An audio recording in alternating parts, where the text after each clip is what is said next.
Hello and welcome to Flat Files. This week we're talking to Brianna Tosswill of Penrose Press. We're very excited to chat to her. It's been a little bit of time since we caught up with her, but I think a lot has changed in her life. She's out in Edmonton now doing the printmaker thing, making a go of it as being an artist, working at a Snap, and she's doing really good. I'm really excited to kind of show you some of the shares that we had today, and I think our chat was kind of funny. Yeah, it was lovely. If you know any printmakers, then you're definitely going to want to share this episode with them. It's a really good episode looking at a young printmaker and who's figuring it out and is like working their way through the system of school to professional artist. Also, join our Patreon. If you love like listening to these shows and seeing the other things that we're doing on YouTube, our Patreon membership is listed below, and it's a huge support for us and it helps us to continue to do these things.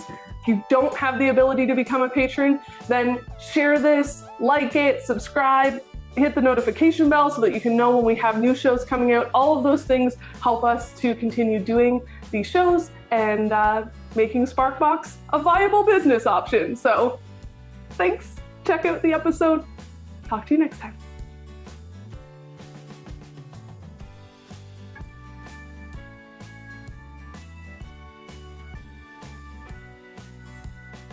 Hi, my name is Brianna Tosswill. I guess a lot of people these days know me by my imprint, which is Penrose Press. I am a linocut and letterpress artist, and I make prints and I make books and I make greeting cards, and I sort of like blur the lines between those things, and I make these like, I think of them as books, but I have a very like wide definition of what a book is, and so I make things that are kind of like editioned interactive paper sculptures that to some people are books. I love that. So yeah. And where are you located? And I'm located in Edmonton, Alberta. Yeah.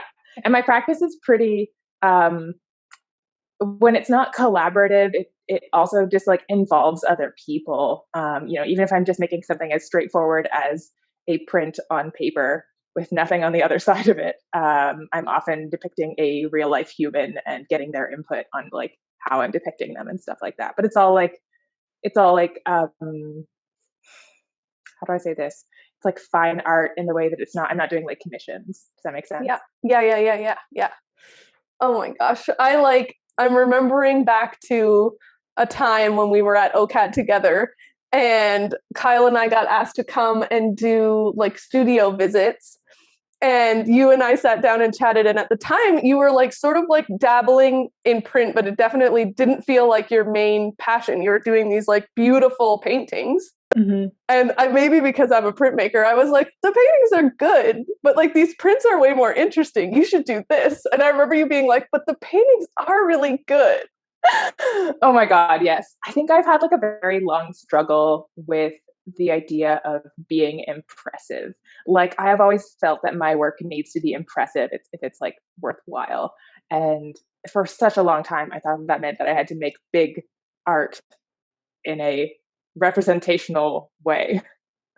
And I did for a while. But yeah, I was thinking about that conversation, and I can't remember which one of you it was, but someone was like, yeah, the paintings are fine, but like I don't think you need them. Like the books are where it's at. And I was like, okay. These people don't know what they're talking about. I remember leaving and talking to Jenny, and I was like, I think I just broke a student. I was sort of sorry. Because the books were so cool. You were like doing these like collaborative conversations with people and like exploring these stories through like these like lovely compositions in a book format. They were just so gorgeous. Yeah. I have this thing in critique where like it takes me like a solid week at least after I get a piece of constructive feedback to be like, okay, maybe. And when I say a solid week, it could be anywhere between a week and 5 months. Like, I don't know. I think when I first presented my like concept for my thesis work to Jenny, I was like, it's going to be like 5 big artworks and a series of books, and like all of the artworks are going to have these like complicated mathematical paper collages on them. And she was like, whoa, what if you just did one really good one? And I was like, oh, you don't get me. So like, I don't know. I'm really glad that I'm not undergrad Brianna anymore. Oh my gosh. That's all. Do you think though that it was like being an undergrad, or like what's the shift then? What do you feel like changed for you that makes you feel like you're not the undergrad Brianna anymore? Oh my gosh. Everything. I feel like everything about me has changed since in the last 5 years. So I make like pretty small work. I am undertaking a print in the next few months, or a couple of prints in the next few months that are going to be 12 by 18, and that feels enormous. Like, that's huge by my standards. I print everything on a letterpress, and frankly, I'm astonished that like I have access to a letterpress that can print that big. So yeah, that's like the max size. The biggest print that I've done in the last 2 years is 12 by 12. Yeah, You really so I work a flopped lot from like smaller. large. You went from like large paintings to small. I know, I'm so unimpressive now. No, you're just impressing in a different way. Oh no, are you trying to make a printmaking joke? I don't think I tried. I think I succeeded. All right, how many printmaking jokes can we make this episode? I don't know. Should we try though? I don't know if we should even try. If they come out naturally, that'll be great. And Kyle will put a counter somewhere. We'll make them. Oh my god, yes. What else is different about my practice? So like I also like took a sharp turn, and now I'm coming back actually. So like as a student in my last year of my undergraduate, I was like, I'm going to make big, impressive artworks that will hang on your wall. I'm going to show in commercial like galleries, impressive ones, and I'm going to sell my work to like collectors. And that was my goal. And that was really, I don't know if this is an OCAD thing or just the way that I came out of OCAD, but it really felt like that was the kind of art that they were setting you up to make. Right. That's what I felt. Anyways, but also as I was exiting OCAD, as I was doing my big ambitious thesis project and taking like a full +1 course load, I was also like doing my first publishing project that I'd ever done, which was a series, an edition of 100 short chapter books. Like, so I think they were like 130 pages or something like that. And there was like 16 linocut illustrations that were a 2-layer reduction in each book. And the cover was like hand marbled and had like several layers of linocut and letterpress. And like, anyways, so one of my defining characteristics is that I'm an ambitious human, in case you couldn't tell. Yeah. So I was also doing that. And then that went incredibly well. So like that was a project I sort of like wrapped up in December, and we launched in September, rolled out in 2 days. And that was Caterpillar Portraits by Joyce Judy Kim. And it was she was also an OCAD student at the time. Yeah, it was super good. It sold out in 2 days, just like, yay. Yeah. But I ended up making about 10 cents an hour on it. Yeah, it sounds like our projects. That math sounds right. Yeah. So like not a sustainable way. And then so suddenly I was like, I'm not an artist. I'm a micro publisher. And it was something I was like really proud to tell my grandparents, who like didn't want me to go to art school. And they were like, you're gonna never have a career. And I was like, just wait. And so I was like, guys, I'm a micro publisher. And I'm like, this is so much more impressive and professional. And so over the next few years, I published like 10 books with my then business partner and like a variety of other writers, most in the GTA. And that was the thing. But it started to feel like, sorry, losing my track a little bit. No, it's good. Some of the best work that I've ever made are those projects. Like, I'm really, really proud of that work. And they were very rewarding to work on. But I did run into that problem over and over again of it was almost impossible to be compensated for my time and to make the kind of work that I wanted to make. Mm-hmm. When you're working with somebody collaboratively and that somebody is a writer, and writers overwhelmingly want to distribute their work to more people affordably. It's hard to do when you're a limited edition printmaker. Anyways, so I did that for a while, and then right around the pandemic time, I sort of like wrap up like that phase of working, and my business partner and I parted ways, and then I started just doing a similar thing independently, where I was like working with writers. I've been doing books, and I started doing like different kinds of books. Like it wasn't like the cover is really pretty and the illustrations are super gorgeous. It's like the illustrations are super gorgeous, and you have to, this poetry about throwing your sorrows into the ocean has to be submerged in water before you can read it, because it has to wash away from where the letters are. And like, that was fun. That was a really fun project. And like, this is the kind of thing where I was, that phrase that I said earlier that I need to remember because I'd never said it before. I'm glad this is recorded. Editioned interactive paper sculptures comes in because they are tenuously books.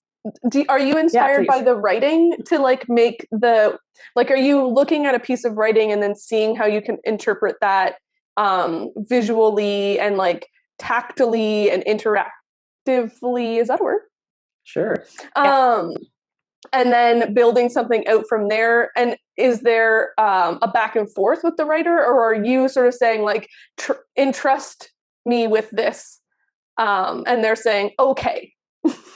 There's definitely a back and forth.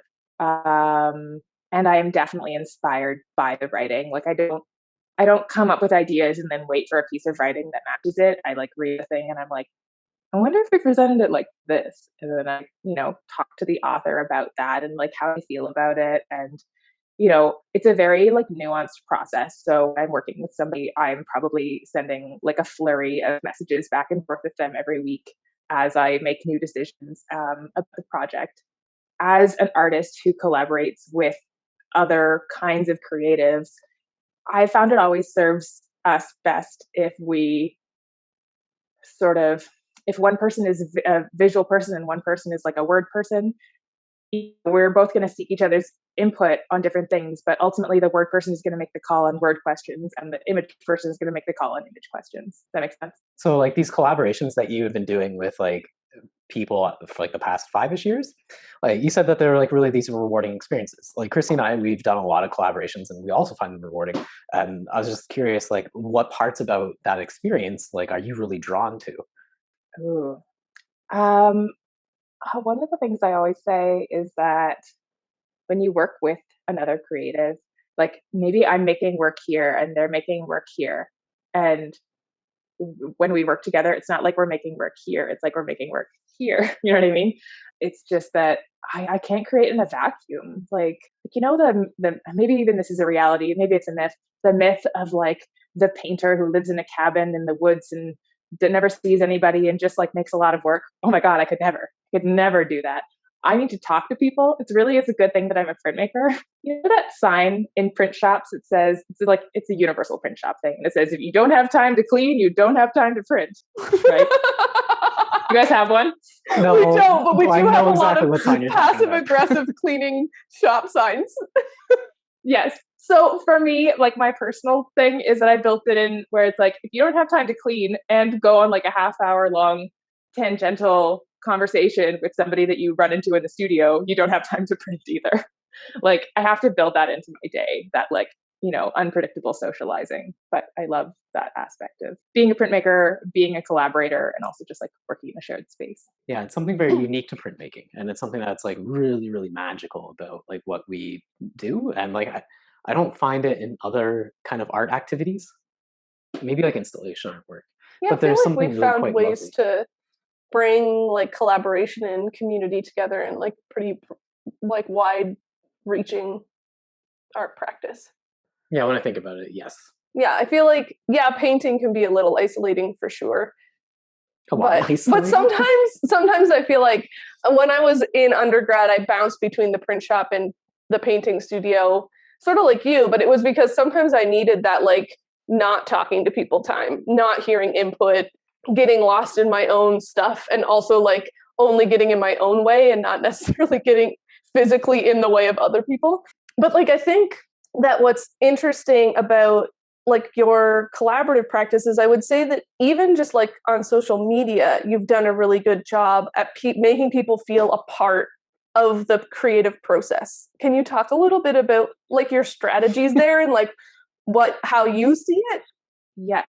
This makes me wish I was the kind of person who I was like, oh yeah, this is my social media strategy. Well, you have some kind of strategy and it's effective. I'm sure I do. It's very intuitive. I never pre-write my captions. I can't. There's nothing that makes me want to give up on art more than pre-writing Instagram captions. And if it works for you, do it. But I can't. And so I don't know. I try and I think one of the things that I focus on a lot is linocut and letterpress and the like logistics behind it, because as a artist who is like an independent commercial artist who sells directly to collectors, my main barrier is that people are like, that's pretty, and they have no idea what went into it or like what it is, which is not something that I want to lean on too heavily.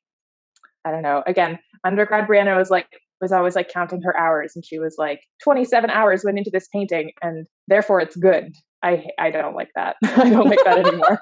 I just think that it's interesting, the process behind it. I don't think that it's worth more because it's harder. Yeah. So I try and educate people. I like to do like videos of like the press turning because it's a fascinating machine. I work on a Vandercook roof press, SP20, I'm pretty sure.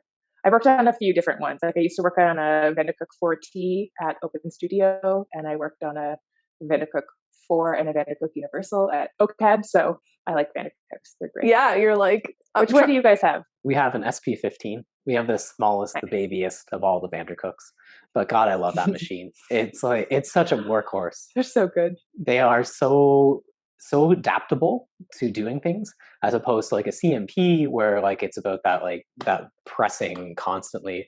Like I love that with the Vandercook, you can put a woodcut into it and shim it up with some paper, and it can be type high, and you can rock that, or gluing lino blocks to plywood and then doing the same thing. That's my whole practice, is gluing lino blocks to MDF and propping them up and putting them through the letterpress. And just like, I don't know, online I spend a lot of time with other linocut artists, and I think that like 0.05% of us are printing this way. Other people are using different presses. Other people are printing by hand. And the people who are using a Vandercook have like an amazingly unfair advantage over everybody else in terms of speed and precision and ease of use. And like I feel like I'm giving away a big secret, but I have not been making it a secret. When people are pulling like lino cuts by hand, like sometimes with just a spoon, and like I've watched people pull these huge lino cuts, and I'm like, what? Like, why are you doing it this way? You know, like in early pandemic, when everyone was like, oh, we're just going to have to figure out work from home practices for printing, I was like, I'm just going to carve a bunch of lino and wait till I can get back in the studio, because I refuse to print it by hand. There's no point. It's not going to look the way I want it to. I'm just going to carve and wait. No, I don't use Japanese papers, which are like the only real thing you can do at home with like a hand like Baron. Like otherwise, like a Somerset paper and a wooden spoon, you ain't getting an impression off that. Good luck. It's gonna look good on camera, but then in real life, it's like mediocre. We upped the contrast in that video. Do you have a secret formula for like how you mount your lino block to MDF? Is it like MDF, glue, and then like 5 sheets of paper? Like, no, it's MDF, 3/4 inch MDF, which works way better than plywood because it's just more uniform. And then I use that blue adhesive stuff that you get from Boxcar Press to mount polymer plates. And that allows me to reuse my MDF hundreds of times, which means I don't have to throw out the MDF. Smart. Do you have to like pack anything behind the MDF to like get it like up to specific height? Yeah. And I don't think I have a formula. I feel like different prints require different things. Like you guys have done relief quite a bit. You probably know the thing where like you have a flat and it requires a lot more pressure than like a bunch of like detailed line, like positive line marks, right? So depending, like that could be the difference of like 2 sheets of paper. So to get that to print nicely. Yeah. That's awesome. I feel like I've just taken a turn into like too nerdy of a concept that like 95% of your viewers are not going to understand. So no, but there's a sliver of when you said blue adhesive from Boxcar Base, everyone can picture that like that roll of blue plastic. It's the best tape. It's so good. It is the best tape. We use it for more than just It's amazingly good. Yeah. I used it to mount. I did a show at Snap in October, and I used it to mount my lino blocks directly to the wall. That's what I wanted. That's what I wanted as part of that exhibition. And it worked really well. It wasn't going anywhere. But yeah, I actually Sarah Norquay, who is a local artist here in Edmonton, she had this blue roll of adhesive, and I was like buying it from her by the foot for whenever I needed it, except I was using it a lot more than she was. And so we were keeping it in my locker. And eventually I was like, what if I just bought it off of you, and then you bought a little bit off of me, or you used a little whenever you needed to use a little. And so she was like, that seems like a good thing. And so I like weighed it, and we tried to figure out how much was left. And I was like, okay, I will give you $120 or $150 worth of my prints. And she was like, I'll take the prints. So that was great. It's a great bargain, man. That tape, nothing has replaced it. Like, I've tried a lot of adhesives, and that stuff is like the best. Oh, I was just going to say, like, for anyone who's unfamiliar with like mounting lino, it's like if you use double-sided tape, you will see the double-sided tape through the printing process. It's like the Princess and the Pea, where like you can tell that there's a P under there. Yeah. Linocut is like a beast that I don't mess with too much. It's like either it's working out really well and making me really happy, or it is just a colossal disaster, and I don't have the patience. Yeah. You just talked about linocut the way that most people talk about lithography, and it's blowing my mind a little bit. I think I actually have had more success with litho than I have had with lino in my past. That's so life. Wild. When I switched to lino, I was like, it's like kind of almost you can get a similar effect to litho, but the block never fills in and it never just disappears on you chemically. And I was like, okay, this is my new medium. I want to talk about your color palette, because I feel like that is like a very distinguishing feature about your work. And I have seen your paintings, and so I feel like that they were like, from my memory. I'm sorry, it's so funny to me that you're like, I've seen your paintings. I'm like those are like the only paintings I ever did as like my practice. And like everything else has always been like a color pencil drawing or a print. You just like happened to see the one time that I painted. So that's funny to me. That's how we were introduced to you, right? Yeah. It's like it's ingrained Well, I mean, in our I think world. we were introduced to you through Jenny and like working together. And then we came to the school and we got to see your work. No, it was the other way around. I worked with Jenny in the summer after. Yeah. Oh, interesting, brain. Well, because at the end of having Jenny as a professor, I was like, I think it'd be like, I know you have like studio assistants sometimes, and like if you ever like needed some more help in the studio, like I'd be really happy to do it. And she was like, oh yeah, okay, definitely. And then I did math and cut paper for her for 2 years. Cut these pieces of paper. How many? I don't know. Enough to fill this tote. Like, forever. Well, Jenny started doing like really intricate pattern-based work when I worked for her. And I don't know if she still does it. She's always jumping around. I mean, right now what is that plastic brain can't CNC laser cutter, whatever thing that she's using right now. Oh, she has a forge thing, something forge. It's like a machine, like a glow forge. Glowforge sounds correct, but that feels like it makes. I remember seeing that she got a cool new toy, and I was like, oh, I wonder what she's gonna make with that. Yeah, it's been a lot of jewelry and stuff recently. Weird, but yeah, color palettes. Let's talk about color palettes.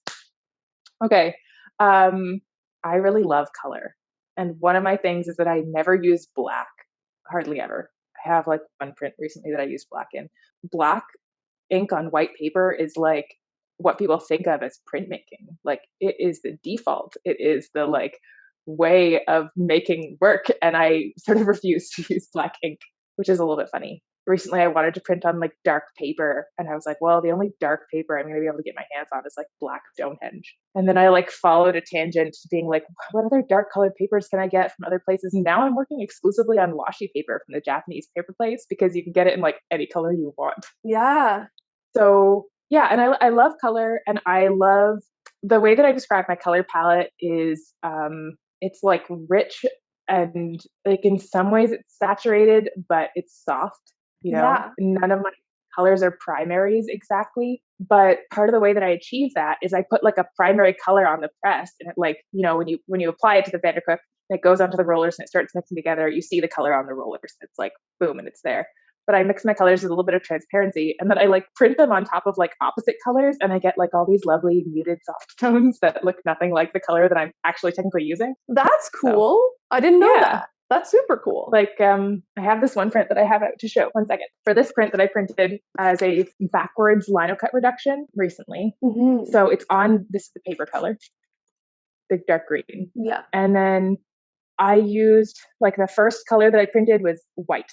And it came out as this like middle gray color. And the second color I printed was bright yellow. And it came out as this like soft green color. And like the next color I printed was pink. And the next color I printed was pink. And the next color I printed was pink. And the last color I printed was screen printed white. That's all the colors that are in this print. White, yellow, pink, pink, pink, white. But the paper's green, and so you get everything else that you need. That is so cool. Okay. I love that. There's color theory going on. It's so Do you know good. what's happening with these? Are you able to explain why white, pink, pink, pink is giving us like blues and grays and like not pink? Okay, Beautiful. so white out of the can, like titanium white, is kind of cool. So you print it on top of anything, it's going to give it a blue cast always. So that's why this looks kind of like a blue. Okay, how Yellow much is covering on top white? of... Is like white all underneath that blue square? Like, is it all over the page, or is it just in those select spots? This is white. This is white. Got it. This is screen printed white last layer. Got it. So this is just white, and then because I printed, I'm trying to get it upside down so we can see the color. So this is the area that I printed next, and it's just straight yellow on top of this color.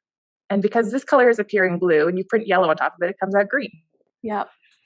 And then the next color is like, where is it? I have to be able to reach it as well. Okay, so the next color is this color, which is just pink, but it's printed on top of green, which is the opposite of pink. And so it comes out neutral, like a muted brown color. Yeah. This is such a good exercise in color theory. I love it so much.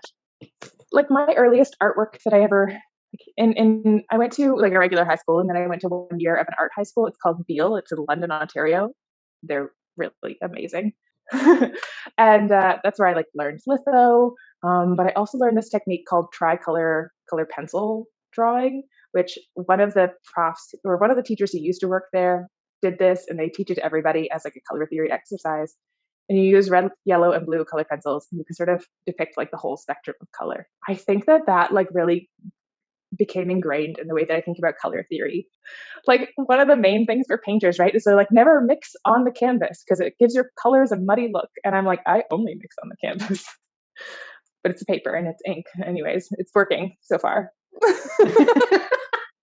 No, this is something that I like really love about your practice. And so I'm so glad that you had that print there. Thank you. And it is like, I've actually, oh, sorry, please, you first. No, I was just going to say, like, I think it's a hard thing to explain, especially when you're using the paper color. Like, I know with Kyle and I, when we try to, like, if people ask us to print something for them and they present us with, like, say a tote or a shirt or a, you know, like a wedding invite that they want on a specific type of paper and they want certain colors. And you're like, okay, well, we're probably never going to achieve that because all of the inks that we use are inherently transparent. It's just not, it's like my sister, though, she was a hairstylist, and she would talk to me about like trying to explain to people why certain colors just will not work on their hair without like months of like going through a very long process of like getting to that point.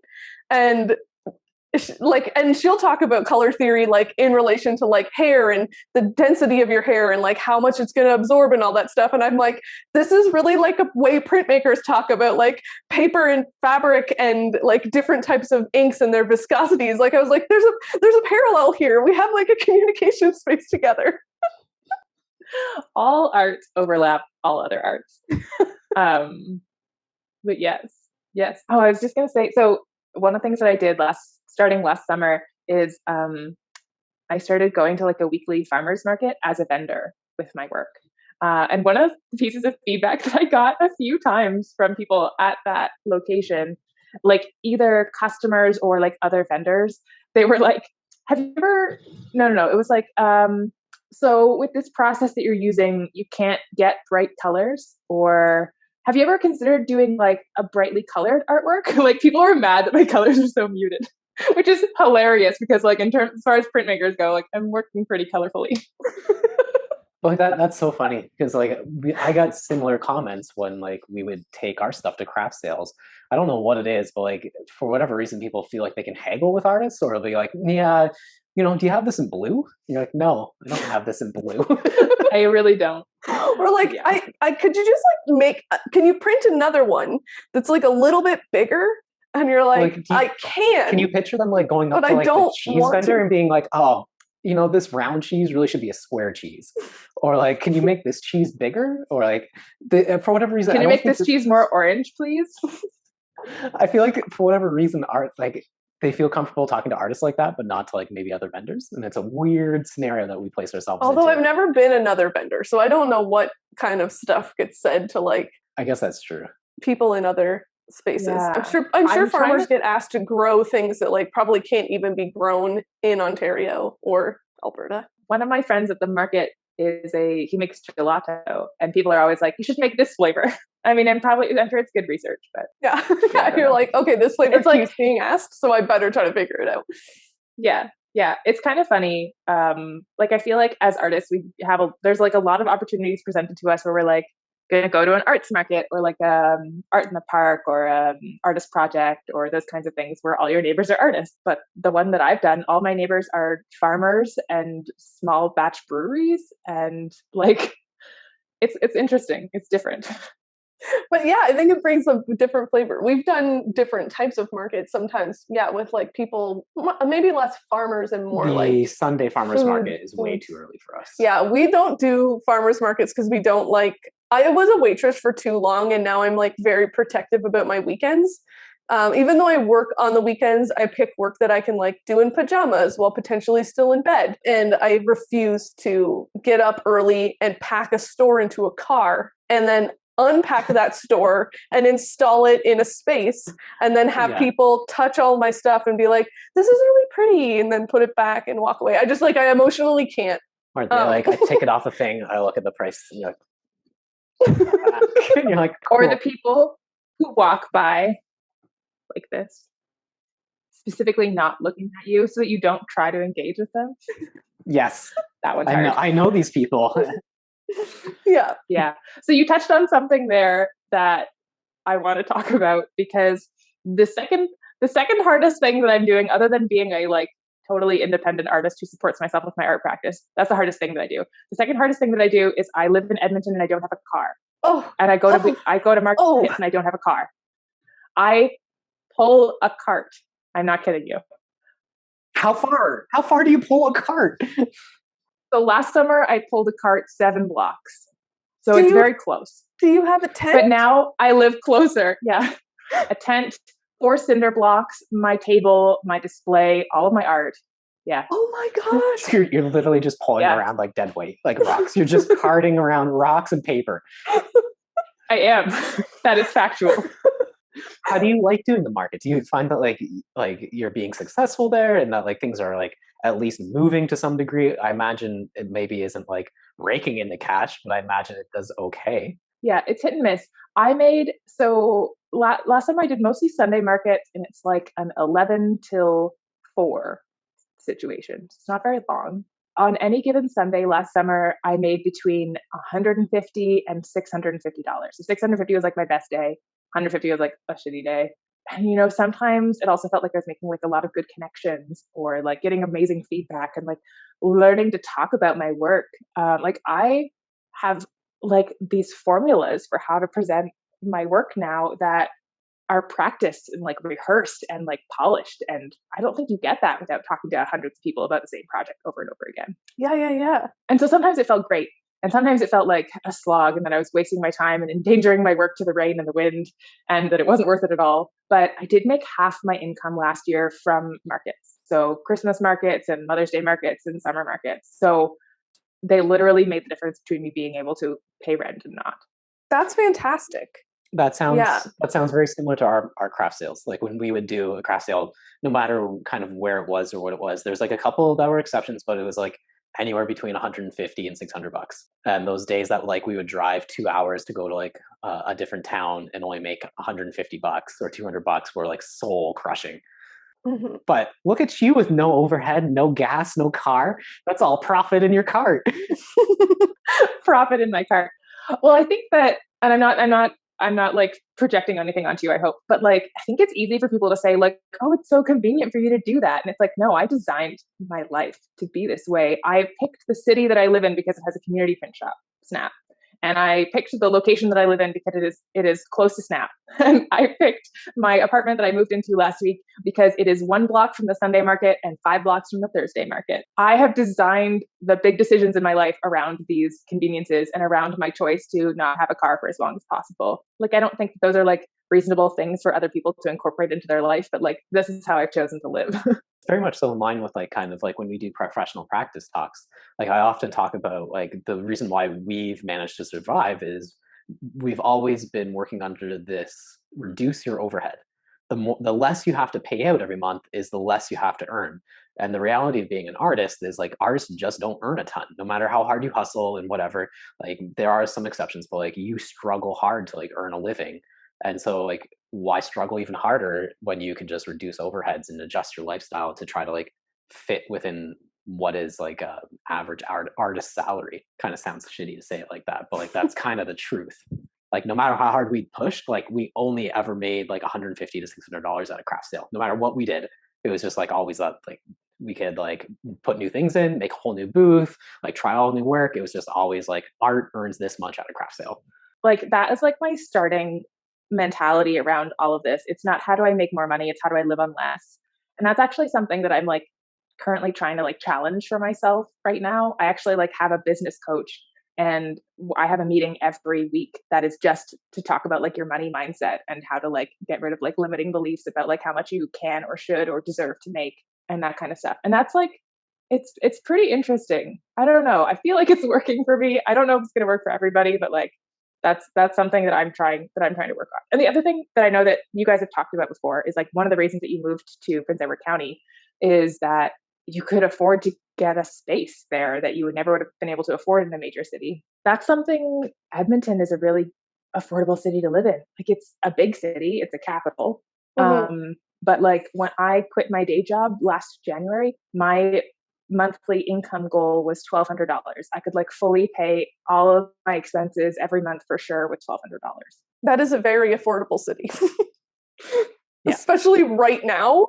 That includes like house rent and SNAP rent and groceries and other expenses and like internet and phone and everything. Part of me is like, maybe I'll move back to Ontario someday. And part of me is like, but I can live a life here that I don't know if I could with Ontario expenses. Yeah. No, it's crazy.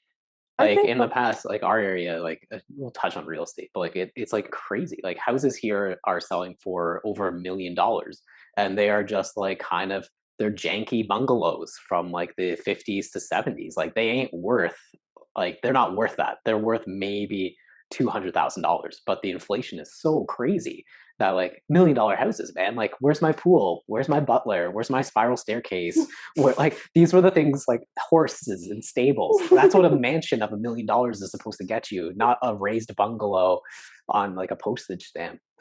I think like going back to sort of like money mindset and limiting beliefs and stuff, I think for me, like it's not so much like thinking about like being an artist and it being a struggle. I do think it's like valuable to acknowledge that like that is a reality for a lot of artists, and we like live in a society that loves the arts. And I feel like we've seen that more than ever during the pandemic, that's like the space where people go to like escape and find solace and a peace of mind. And yet like we as a collective group are like mostly living below the poverty line. But I think for us, like it was also about like acknowledging like where I wanted my like stress levels to be. I never wanted to be, in a position where we were having to like pack up and move the shop over and over and over again, like Snap has had to do because, a place is changing hands and they don't want this kind of, they want to tear the whole thing down and build condos or whatever. Or where like, you were sort of like at the mercy of a landlord where you live, like that, that was just like a stress that was not something that I wanted to have on top of, applying for grants and finding precarious jobs and, searching for opportunities. Like there's already so much flexibility in like an artist's lifestyle and all this like juggling that happens. It was like about like how much of that can I like take away and not have to be thinking about on top of all of these other things. It makes me really wonder what will happen with like artists, because like there was this pattern of like gentrification, like from downtown Toronto pushing out west and even further west, and then getting pushed out to the burbs and out to Hamilton. I kind of feel like it's going to push even further. Like our area is 2.5 hours east of Toronto, and like you can't live here if you make less than like $100,000 a year. I think that artists will just get pushed out to the prairies. At some point, like they'll just gentrification us out of Ontario completely. So like Edmonton is like the new Mississauga. Edmonton is the new Hamilton. Oh my God. You don't have printing equipment at your home. So where And how are you doing all of your printing? So I am working out of Snap Print Shop here in Edmonton. It is a 20-minute walk from my place, and I use their letterpress equipment, mostly the Vandercook on site. It is, I mean, we've talked about it a little bit. It's a wonderful machine. It, increases the efficiency of my printing like 100-fold from printing by hand. It's a self-inking press that I can like pulling 100 prints on a Vandercook is like not like an hour's work maybe. In the words of Shannon Gerard, you're just banging them out. We had Shannon on Flat Files, and like that's how she expressed when she was making like lots and lots. She didn't say that. That's what someone said to her. Yes. I feel like the reason I got into different kinds, the reason I got into printmaking and lithography in high school was because of Jeff Heen, who was like a teacher there, who was like super enthusiastic about it. And the reason I got into letterpress is because of George Walker, who was like a super big nerd about letterpress. And the reason I got into books is because of Shannon Gerard, who's a super big nerd about books. And like, I'm here to like follow the path of like enthusiastic artists in my life. Yeah. But the Vandercook is like, so for context, the most impressions I've ever done in one day on the Vandercook is 1,600. That's a lot. That's great. I'm just and you can't do that on any other press. You can't even do that on screen printing. No, it would be unpleasant. I mean, 1,600 impressions on a Vandercook wasn't like fun. Like I don't like recommend it on like a daily basis, but on one day it was fine. Yeah, you're like one time I can do it. Have we done 16? I feel like I've done quite a lot of impressions. There was like every year for a couple of years we've been getting jobs to like custom print boxes for a County Bounty, which is a soda pop company in the area. And I want to say there might have been a day I screen printed 1,600 just white onto cardboard. Just you feel awful after doing this like 100, 200, 300, 400 times. The Vandercook is just like, I don't know. I could see how guys back in like the 50s would just like smoke a cigarette and like just put a piece of paper in, roll it over. Like it just seems so much more relaxed. And you don't have to worry about your ink drying. No, I worked for Kiriki Press. They're a Toronto-based like embroidery kit company. They have stayed here. Oh, yay. Yes, Michelle. Anyways, so I worked there for like 6 months. I've worked a lot of day jobs, and that my job was screen printing white ink on packaging, mostly. I do. The white ink on packaging. There's like a very specific bruise that you get like right here in your arm from like resting the screen on it every time. That's what I also always think of. Oh my gosh, Kyle made a little device so that we don't have to do that as much, which is very helpful. Mm-hmm. Yeah, one day I would like to make like one of those crazy counterweight contraptions that's like the string up to the ceiling and like a brick on the other side so that like the screen just goes off and stays. But I haven't got around to that yet. Yeah. I mean, fair enough. It sounds elaborate. All right, let's do some art shares. Let's do some art shares. Okay. I was talking about how like my pitches for my artworks have become like really smooth and practiced. Mm-hmm. So I might demonstrate one of my pitches. It's been like 3 months since I did an event, so we'll see how it goes. Okay. So this is a collaborative poetry piece that I made with Jessica Magonet, who's a West Coast poet, and it's called Epilogue. It's like letterpress printed on handmade paper. So beautiful. Where's the paper made? I get to it. Okay. So it's called Epilogue, and it's a poem about the world after people. So like hypothetically, it should be like a real bummer, but it's actually like the language is like super peaceful and soothing, and honestly, it just like leaves me with like a very like rested feeling, which is a weird feeling to have about like post-apocalyptic poetry. The last 5 lines are, or 6 lines are. When it's all over, there is no villain to unmask or poetic justice to deliver. The world spins softly, turning stories into dust. And like, it's a really nice poem. Yeah. And anyway, so it's printed on handmade paper that I made on my balcony last summer. And the paper has 3 main ingredients. So one of the ingredients is recycled printmaking paper. One of the ingredients is dandelion pulp. So they're actual like little bits of dandelion all in it. I thought that's what that was. And one of the ingredients is, I went to my local bookstore and I was like, hey, I want some book recommendations, and I don't know if you're going to want to give them to me because I'm going to tear these books up. And the bookstore owner was like, I trust you. What do you want? So I was like, I'm looking for books that advocate or that like are science fiction novels that talk about humans abandoning a dying planet in favor of living on spaceships or like colonizing other planets. So I found a couple of books. One of them was called Earthfall, and the other one was called The Doomed Planet.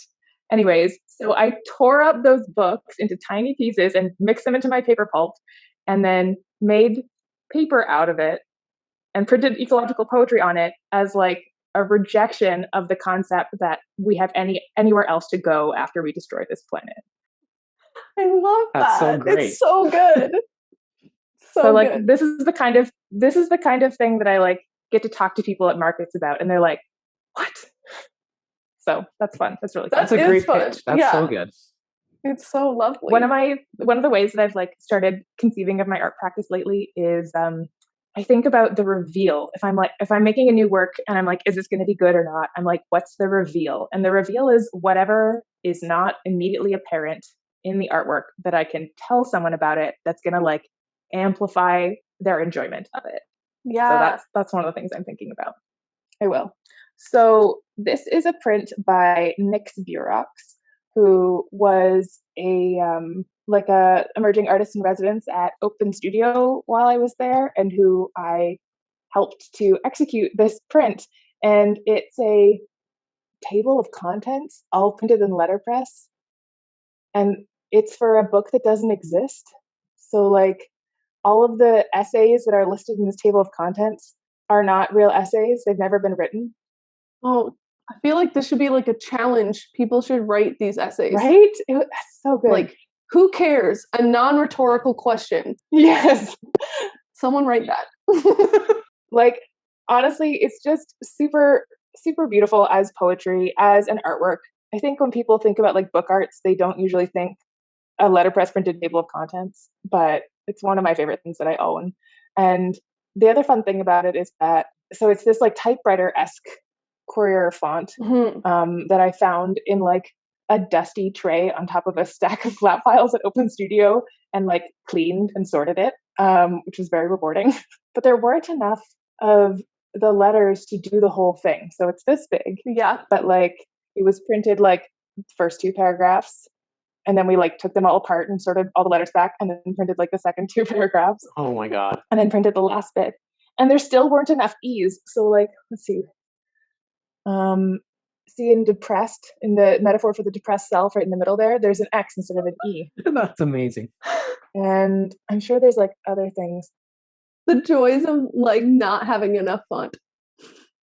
Myself. Yeah. Myself. But an interview with myself on transness and eating disorders. But I also love the X as like a little bit of a metaphor for like the trans identity as well, because like we're often inserting an X instead of like an M or an F for like a gender marker, or like, I don't know. I just think that it was an accidental thing, evidence that we had to do because we just literally didn't have enough E's, but it only like made the artwork better. Yeah. Oh, that's such a good share. So that was really fun. Another one I wanted to share is... Are you okay with us having some of your space in here, or do you want us to like cut? They're fine. It's fine to have the space in. So... Oh my gosh. This is an Agata Derda. I love this. Do you guys know Agata? I don't know. Well, I don't know if Kyle does. She's amazingly talented and just amazingly cool. She's one of those humans who worked out of Open Studio, but also worked out of Snap and did her master's in Edmonton. So like, I don't know, we just have like a lot of overlap in terms of like geography, but not at the same time. What a gorgeous piece. She does this really cool thing. So this is linocut and digital inkjet. Okay. It's called One Trick Pony. Her titles are amazing. So like, let's see here. So you can see the bits that are lino and the bits that are laser, or that are inkjet. That is great. And she does this wild process where she draws and carves and prints the linocut, and then she masks out certain areas of the print with rice paste, and then she digitally prints on top of it, and then she washes away the rice paste so that there's no digital printing on those areas that she wanted to say like crisp and like lino cut only. Like I think you can kind of see it. What? In the like, where can you see it? Like you can see it up here. So like this is white because she's like painted over this with rice paste before she did the digital print, and then she washed the rice paste away afterwards, and it acted as a resist. Wow, that is cool. So it's a very cool process, and it was like the basis for the concept of the book that I mentioned earlier that had to be thrown into water before you could read it. Like it's the same. It's her technique that I'm using in that one. In case people watching didn't quite catch that, so like if you did the lino cut first and then put it through your inkjet printer, that would not work. It would be, you'd mess up your inkjet printer. You make it quite dirty.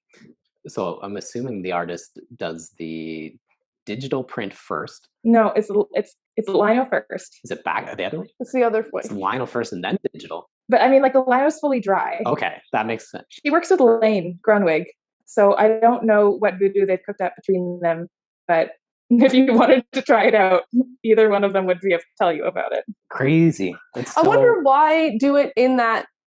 I wonder like what the benefit of doing it lino for the drawing process. I think because the drawing process is important to her, and like I think she draws like directly on the lino. She's not like making a sketch elsewhere and then transferring it to the lino. She's like working out the composition on the piece of linoleum, and so it really does have to come first. I don't know that for a fact. I'm projecting that onto her. So it's interesting though, because I feel like you could print like a test onto a piece of newsprint of the lino, scan that in, bring it into Photoshop, do the digital work, mask out what the lino is, print that off onto a piece of paper, and then print the lino on top of that.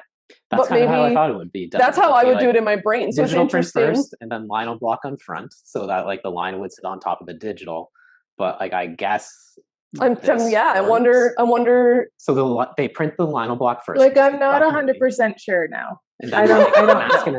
I just know that she's definitely masking some areas. Yeah, that's interesting. I want from the digital print. I want to know more now. That's beautiful. It's such a. I was wondering how that like cloudy, soft background was existing with this clearly lino process. I thought maybe it was like a monoprint or something. It's beautiful. It's really nice. For context, it's a big print. Yeah, it is a big print. That's a 36 by 40 something print. This print is huge and not something ordinarily that I could just like afford to buy because I love it. She traded me for it, which was wild. That's so lovely. I love that part of art life is the trading. She traded me for this scroll. Oh, well, I mean, that's beautiful though. But yeah, like, so this scroll of like solid trade poetry and illustration was something that I was selling for like $100, and her prints are like $700, and she was like, yeah, fair trade. And I was like, okay, Agata, I'm going to run away before you change your mind. That scroll is gorgeous. Thank you. It's the first time I've hung it up, actually, which is wild. It's been a long time since I made it. I like that big print. Oh I think my there's gosh, something I really like it too. Wonderful about the mystery. When I find prints that are like, a print is really successful when it has a bit of mystery to it. When you're like, did the digital get printed first or the inkjet, or like, why does this rice glue? Why is that necessary? I like a little bit. Of mystery. Is your tripod a book press? Yes. Oh my god. This is my book press. It usually lives up on top of that shelf. My dad built it for me. Oh, that's so lovely. Yeah. This is I think this is like countertop or something. Oh, okay, yeah. I can't remember. He's kind of sad that I keep using it and keep showing it on videos and photos and things, because he's like, it was like a quick one that I made so that you could use it. Like, I would make you a prettier one if you're going to put it in photos. You're like, sure, do it. Mm-hmm. Make another one. So I have a couple of prints here that are lino cuts by Anya Baraybarova, who is a St. Petersburg-based artist. So good. Yeah. Also, like dealing with those transparencies really nicely. We're gonna touch on and original shapes, which I really love. Oh, yeah, like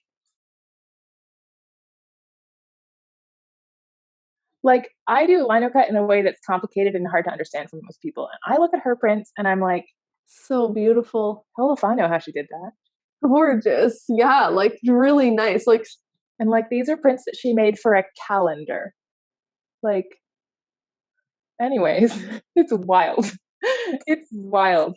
And yeah, so I partly bought them because I was like, these are like stunningly beautiful and I want them. And I partly bought them because I was like, I need to use them for research and inspiration. You're like, I want to dissect this. Yes. Back to that mystery a little bit of like figuring out a print. I feel like printmakers must be really aggravating to go to museums with because we're always like, is this a photogravure or a photo etching or a photopolymer or like what kind is this a lithograph or a screen print? It's because it's like you become really curious. Like now all I want to know is like what exactly is happening in that linocut, and also how is she getting all those tiny dots in such a clean, perfect background, and like what's happening there, and that which layers are going first? How many layers are there? Where's that gradient coming from? Yeah. They're not just dots. They're like snowflakes. Oh my god! Wait. Yeah. Okay. Like, there's my finger. That's a snowflake. Oh, so Bravo. good. Good tones. I love the marbling that's happening in like the winged statue.